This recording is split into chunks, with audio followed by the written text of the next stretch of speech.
பெண் இல்லாத ஊரிலே அடியான் பூ கேட்பதில்லை.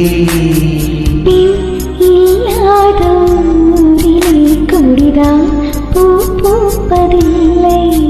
உன் புடவை முந்தானை சாய்ந்தது இந்த பூமி பூ பூத்தது.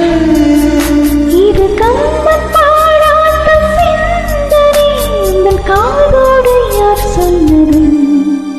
புது வெள்ளை மழை இங்கு பொழிகின்றது. இந்த கொள்ளை நிலா உடன் நனைகின்றது. இங்கு சொல்லாத இடம் கூட குளிர்கின்றது. மனம்